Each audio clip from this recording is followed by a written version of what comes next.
Hey, what's up, fam? Thank y'all for tuning in once again. As always, be sure to like, share, comment, and subscribe. And when you do subscribe, hit the notification bell so every time I drop a video, you will be the first to know about it. So I want to talk about an article that came out today about Nate Robinson, and said he admits that he doesn't have long to live due to his kidney disease. Now, funny thing is, this story actually came across my feed, one of my feeds, like 2 months ago. And I was debating if I wanted to do it because I knew, because I was thinking about either like starting another channel or just keeping it on this channel and just being in one of the segments that I do dealing with like kidney failure and dialysis, because basically that's what my career is in. And so I've been in it a few years, so I know something about it. So every time I see these stories, I always want to jump on. Now, I did a story, what was it, a few days ago, about a young lady who they say she was, got a kidney, but she should have been on the transplant list years ago. But because of this GFR test, which I said that I have, told people to go take so they can see what their kidney function is, the GFR test, the results were pretty much, let's just say, racially biased. I mean, even the article said it itself. And I was like, man, I told people to go get the test. But I mean, you still need to go get tested regardless. Even if it's racially biased or not, know something. You need to know something. It's better to know something than to know nothing, right? But they've made changes, and a lot of people have been bumped up on the kidney transplant list because they found out the test was giving like false results or biased results to Black Americans, and they was pushed back and was unable to get put on the kidney list. And then she get put on the kidney list, and then, a few years later she get a kidney. So basically she had to wait on almost 9 years before she can get a kidney list. But anyway, so like I said, this is something that, is dear to me, to my heart, because I enjoy doing what I do for a living. I always said if I had to choose between hospital, working in a hospital, or working in a dialysis place, kidney clinic, or what have you, I'd rather do dialysis. Hospital, nah. Because when I was going through school, I was debating if I even wanted to get my degree, but went ahead and finished it and did it. And then, like I said, went ahead, finished it up and got the degree, and was blessed to be able to get into dialysis. But anyway, let's get to this story because, like I said, I want to touch on a lot. It's a few things I want to touch on, a few things I want to may educate you on, some things you may know, some things you may know that you could probably educate me on in the comments. But let's get into it because this is something that's very important, no matter what. This is from the dailymail.co, and it says exclusive, ex-NBA star Nate Robinson admits he doesn't have long to live if he can't get a kidney replacement, as three-time dunk champion tells Mail Sport he'd only survive a week or two without dialysis machine. Which is true, because one, kidney failure, your toxins, all that stuff, flows through your kidneys. You release a lot of your toxins through either your bile or your urine. If your kidney's not working, well, then, nothing, you can't get nothing out. And then the fluid builds up, toxins builds up in your body, it's attacking your body, the fluid builds up, it's suffocating you. And from what I can just imagine, that's just a horrible way to go. But I'm gonna tell you this, I have seen people die from a lack of dialysis. I could tell you one case. It was a young guy. When I say young, maybe in his 30s. He had children, he had a family, so you would think that people, if they have something to live for, they would go to dialysis every day, do what the doctors tell them to do, this, that, and the third. But you got to understand, most people who have kidney failure, it's from a lifestyle. Whether it's partying, drinking, eating bad, not controlling your blood pressure, it's a lifestyle. So you're telling people who have lived a certain life lived a certain way their whole life, And all of a sudden, cold turkey, they got to change. It's hard. Sounds good at first, but it's hard. I know with me, I changed my diet. I didn't know, so I don't eat meat. And people look at me like, man, how you stop eating meat? And I said, well, when you stop eating meat, I said like 2 weeks before Thanksgiving a few years ago. Like, man, how'd you do that? Man, I just woke up and said, hey, just don't do it. And then when Thanksgiving here, I think I might have had like one bite of turkey. And I was like, nah, that's it. One little bite. And I said, I'm not doing this. And that was it. So, but it wasn't that I completely stopped eating meat 2 weeks before Thanksgiving. Shoot, back in 93, I stopped eating pork. 96, I stopped eating beef. And as time went on, I started eating only, eating chicken, turkey, fish. Then I stopped eating turkey. Then I stopped eating, then cut a lot of stuff out. And all of a sudden I said, I'm done with it, And I was still eating chicken, turkey, and fish. But then, like say about 4 or 5 years ago, I said, that's it. And it's done. So it's not easy when you live in a certain lifestyle. Like right now, it's hard for me to stop eating chocolate chip cookies or just, sugar really, but chocolate chip cookies. But it's hard for people to change the lifestyle immediately and to ask them to think they can do it. The odds are slim. Now, if it's something because of sometimes it's because of medications, it can stop your kidneys from working. I think some of it happened during COVID, but there are other reasons why people's kidneys fail. But most people, a lot of people, it's from a lifestyle. So anyway, I say young dude, he would come by the time I got to the clinic, he wasn't really coming and that's what a lot of them do. They'll come at first and it's like, they want to do as little as possible. A little dialysis, a little medication, do as much drinking, whatever, draw out of tea, Kool-Aid, alcohol, whatever they want to do. They want to get back. They want to test to see how far they can get back to their quote unquote normal lives and still be able to function on dialysis. Well, anyway, dude would come late or leave early, not show up for some treatments. And then I know toward the end, I remember him telling me, he said, man, I'm just tired of this. He said, hard to live like this. It's hard to, can't do what I want to do. And, it's just hard, man. I just want to live my life.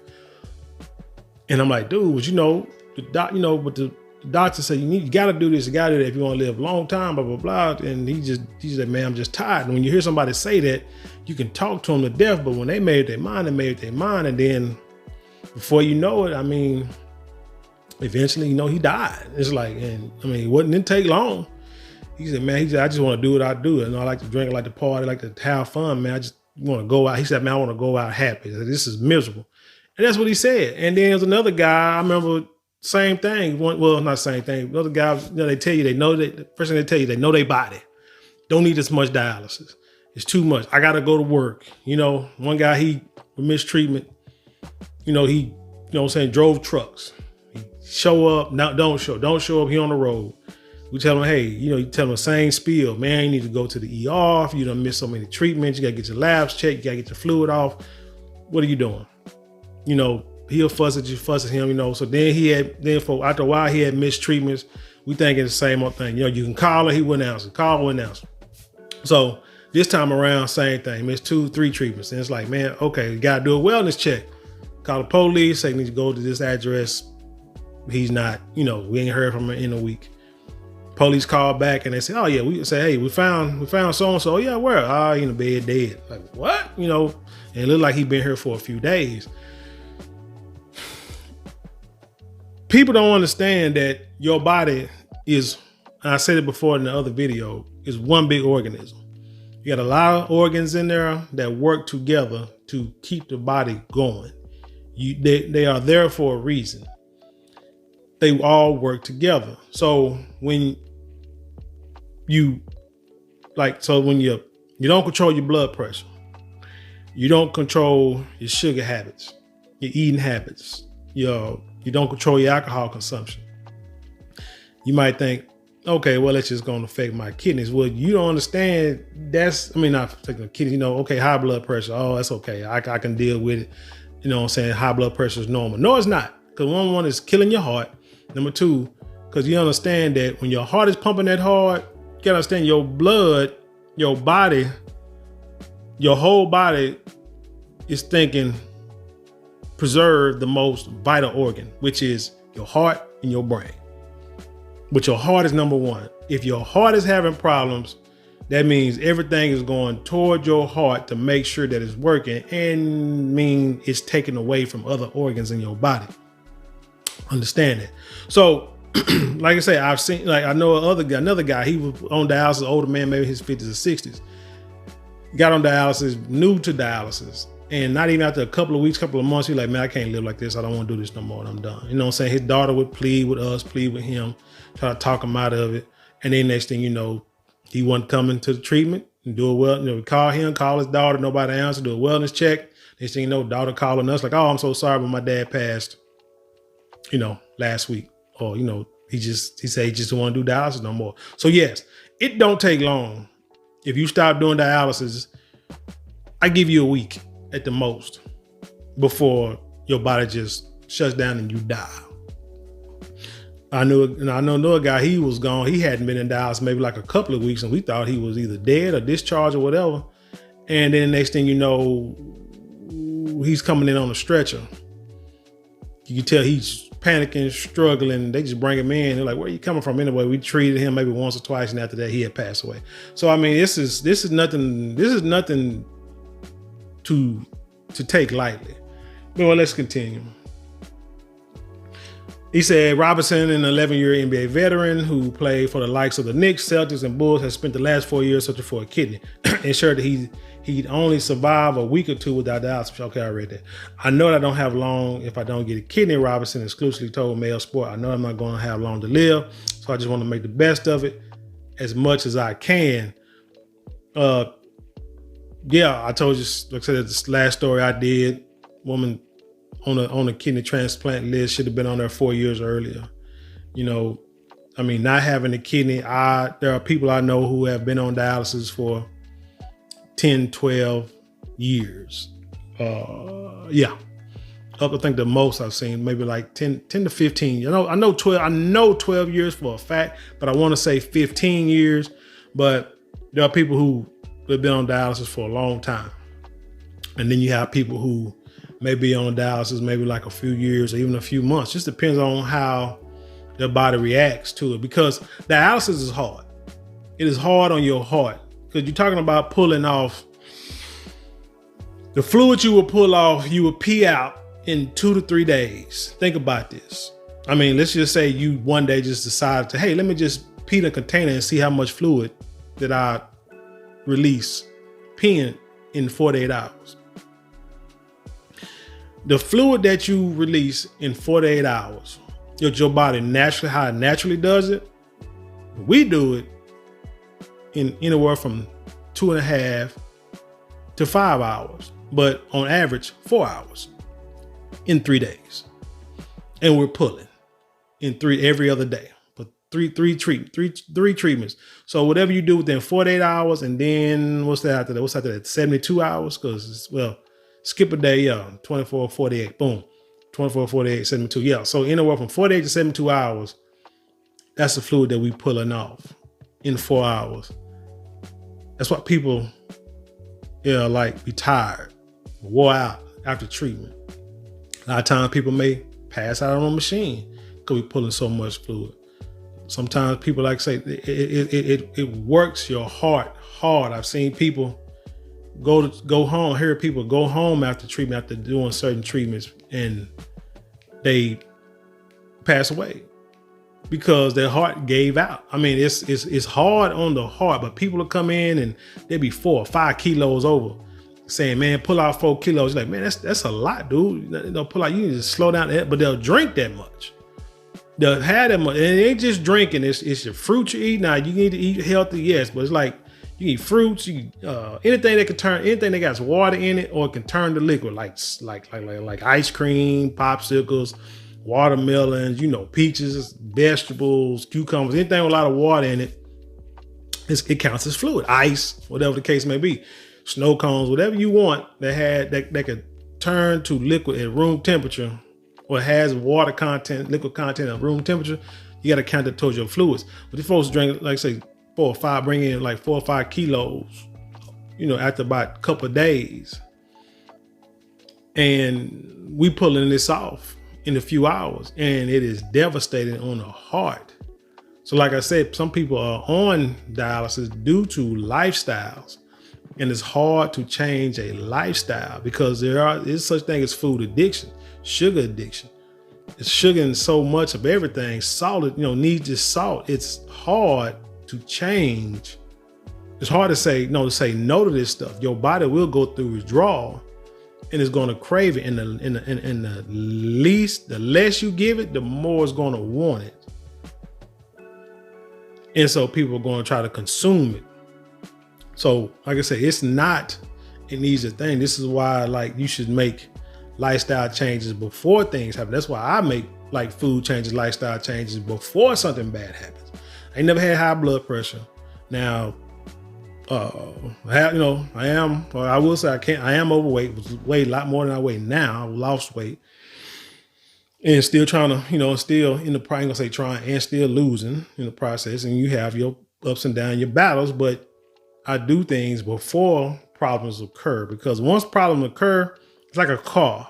If you don't tune it up, you don't get the oil change, you don't change the brakes, nothing like that. Keep it checked periodically. Once something happens, it's like it's too late. You gotta go in there and you're at the point of fixing, not the point of prevention. Prevention is always better.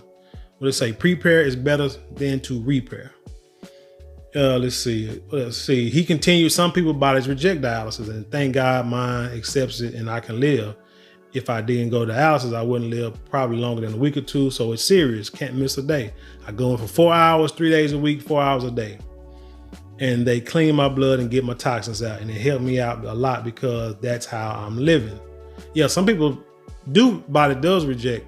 I mean, the dialysis, the dialyzer you use, I've seen people, get sick, be allergic to it.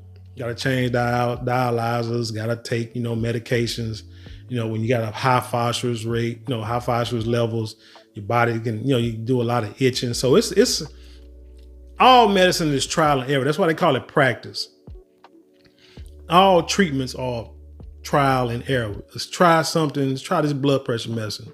Up is high. We're going to try something to bring it down. Oh, it's too low. Okay, we're going to back off one.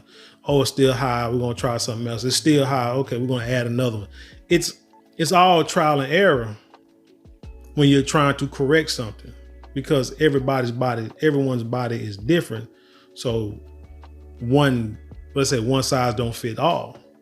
Robinson, who spoke on behalf of Bet365, gotta hope that ain't about gambling. I'm gonna do another story about gambling one real soon. Shared that he deals with frequent painful vomiting as a result of his dialysis treatment, which often leaves him hospitalized for a day or two. That's because we don't pull off so much. Like I say, dialysis, man, is hard. People do that all the time. You pull off too much fluid. You can pull off too much fluid too fast, and your body will react to it. And I've seen people throw up on the machine, like I say, pass out on the machine. You got to give them some fluid back. Blood pressure will drop, what we call bottom out. It's a lot. It is a lot to go through. So it is. So this is one thing where I believe there should be a lot of psyche valves, counseling with people, because it's not. It really isn't. So people do this and really on their own. I mean, we can talk to you, but I'm not a psych doctor. I don't have that kind of qualifications to really sit down and talk to you like you need to talk to, like you need to go see somebody every day, at least a couple of times a week to discuss what's going on. That's what's needed. And a lot of it is what's missing. It's one of the things that's missing to help people want to live and to continue on this and to do right. It's no surprise then that he described his current situation as a roller coaster, but he is trying to stay positive nonetheless. The dialysis machine has been helping my longevity and my life right now, he said. So I'm just enjoying the times where I do feel healthy. I try to get out there with my kids, see my family, and play basketball, do the things that I love. And I still try to do all these things that I can to stay and feel normal as I can, stay as human as I can. Aside from relying on dialysis, Robinson is also taking matters into his own hands where it comes to his diet. Quote, it's a whole bunch you got to watch, he said. You got to have measurements of everything that you eat and drink. You can't have too much. You can have too little. Which I'll say this. We should be doing this anyway. We shouldn't wait until someone says, hey, your kidneys are failing. Here's your diet. Here's your exercises that you need to do. Hey, you got cancer, lung cancer, and it's spreading. I'm going to need you to stop smoking. You know, your kidneys and your liver's shot to hell. I'm going to need you to stop drinking. You're getting diabetes, your blood sugar is up high, your A1C is through the roof. I'm going to need you to stop eating sugar. Stuff like that. You got 7 baby mamas. I'm going to need you to strap up. Or I'm going to need, no, anyway. But you got things that you just got to say, hey, before somebody tell you that you're doing wrong and what you're doing is meant, because you know what you're doing ain't right, you just got to make that change. And don't call it diet, just call it everyday lifestyle. He said, I changed my diet, just try to eat better, staying away from a lot of processed foods, just trying to eat fruits and grilled food, grilled chicken and grilled fish, just healthier stuff. That's the way I can survive and stay alive as long as I can. Yeah, all these processed food, these chips, these ramen noodles that make us, that get us through college. Any kind of noodles, whether that's anything that's in a bag or packaged up. You know, you got to read the sodium content. Like I do that. I know I've heard that when you buy products, look at the ingredients. If it's more than like 3 to 5 ingredients, most likely ain't good for you. Let's put it down. I'll do that. And I bought peanut butter the other day. You look on there and it say, peanuts, and it say cane sugar. Up, trying to minimize the sugar content. So I looked at another one that said just peanuts. And that was it. And it say, and it may have oil separation because of the peanut. I think it was peanuts and what was it? Was it salt? I don't think it was salt, but it's like 1 or 2 ingredients. That was it. Bought it. I said, I ain't opened it yet, but I said, let me try it and see what it's like. I mean, if it's good, it's good. It's not, it's not. I'm the type of person, if it's something good for me, unless it's just pure nasty, I'll eat it. If it don't have no flavor, that's fine. I'll eat food that's healthy and just eat it like it's no problem. Whether it don't have to have a whole lot of seasoning in it. Because, to me, food is food. My body is to a point to where it nourishes and enjoys stuff that's good for it and not just stuff that just tastes good. Because most stuff that tastes good ain't good for you. He said the three-time dunk champion who last played in 2015 previously told Playmaker podcast how he learned of the health problems he eventually faced. The diminutive point guard was on the Knicks in 2006 when he was informed that his high blood pressure had damaged his kidneys. High blood pressure is one of the top reasons why people kidneys fail. And our community suffers from high blood pressure. And a lot of it has to do with diet. You see how all this correlation comes together? Like I said, your body is one big organism made of a bunch of organs. I don't know if you call it organism, that might be the wrong word. But it's one big mass, it's one body, and all the organs work together to keep it running. Let me say it like that. And he said that he likely faced kidney failure later in life. Still, Robinson went on to have a memorable NBA career featuring 6,807 points. That's 6,807 more points than I've ever scored. Because I ain't played in the NBA, so I ain't mad at him. Can't compare him to anybody else. The man went to the NBA and played for 11 years. Did something for 11 years that I wasn't able to do at all. Wish I could have, because he was like 5'9", I'm like an inch taller. But he went to the NBA and I didn't. So hey, and if you didn't go to the NBA, don't poo-poo or diminish anything that he done, because that dude did something that 99.99% of us wish we could have done. Now he counts himself as fortunate just to be alive. I don't take it for granted. He said, I just stay as humble as I can. And I just thank God for every opportunity. Every day is a blessing to be alive and to be able to do what I do every day. Because some people, they go in for kidneys, go into the hospital, and never come out. And that's true. Another thing, like transplants, that's hard too. People think, oh, well, I'm just going to get, if something happen, I get on a transplant list and I get on a transplant and then life is grand. I know a guy who was on dialysis for some years. He loved to travel. He go to concerts around the country. Again, he's one of Bago and he would travel. You understand? He used to go to different states to go to concerts. Older guy. That's what he did. Even while he was on dialysis, you got to call other states and see if they got clinics, whether it be the clinic that I work for or a company or some other company, you know, we would have to find, or the social worker, really, we had to find him a facility to be treated at.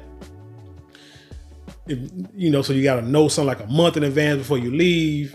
And then he go there, get his treatment, come back, everything's fine. This dude got the kidney. We was all happy for him. Everything was great. I think within a few months, this dude was dead. Don't know what it was for. Don't know what happened, but he passed away. You know, so I mean, things like that happen. But people think, oh, I'm, you know, do something. You know, I can live like I live.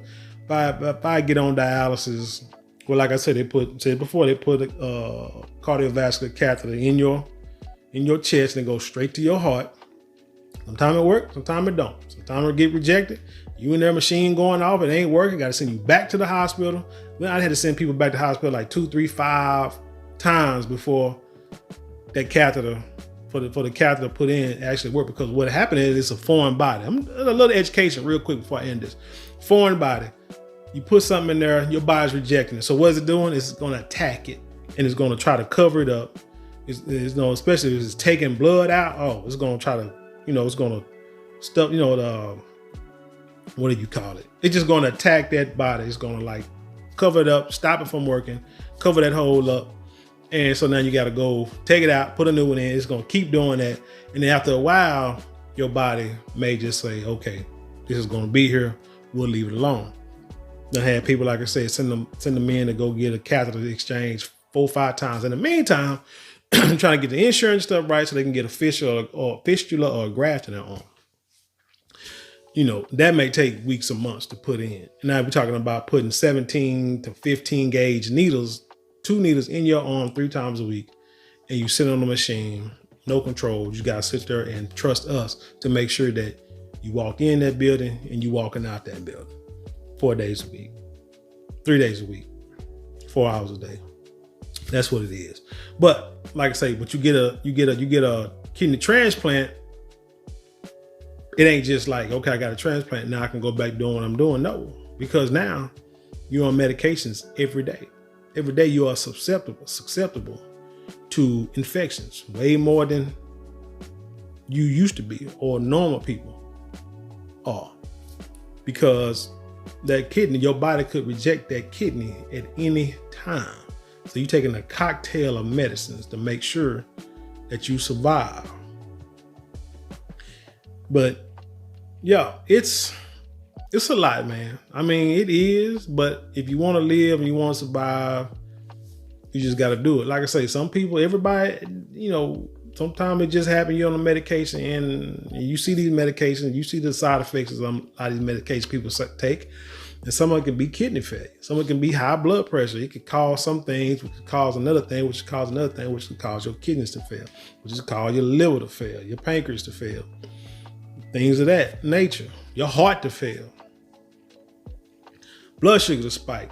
Things can happen, but this is why you do as much as you can now to regulate and to make sure that your body is in tip-top shape and as healthy as possible. Because if something happens and when something happens, the repair isn't as much, doesn't take as much of a toll out on you as if you were doing, you know, not living right, not eating right, not being healthy, living in stress, not knowing how to deal with stress, physical fitness,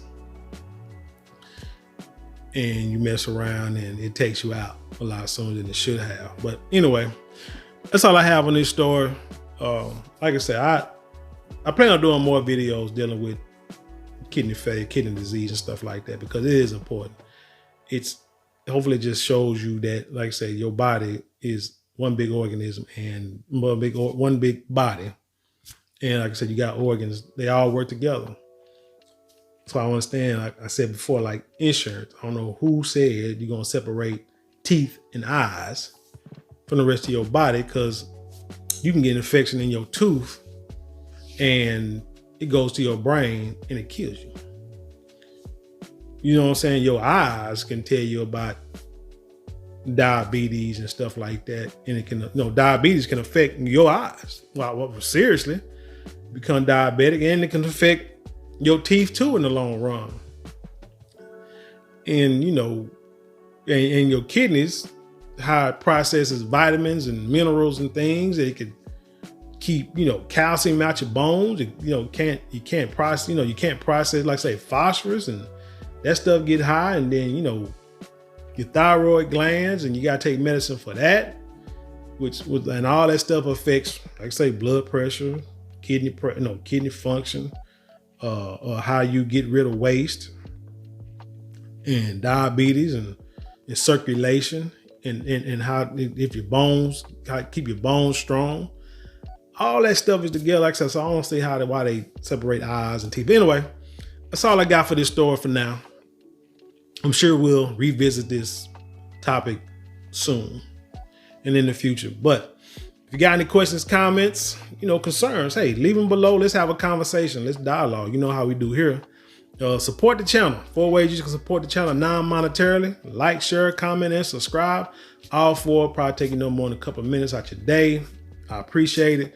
If you want to support monetarily, you can give super chat, super thanks, or you can look in the description box, click on the links, and support the channel there. However you do it, monetary, non-monetary, I thank you. I appreciate you. Hey, but please give me a thumbs up. If you like the content, share it with people. And let's boost the channel. Let's improve the channel. But with that being said, I'll leave you in peace, and I'll see you on the other side.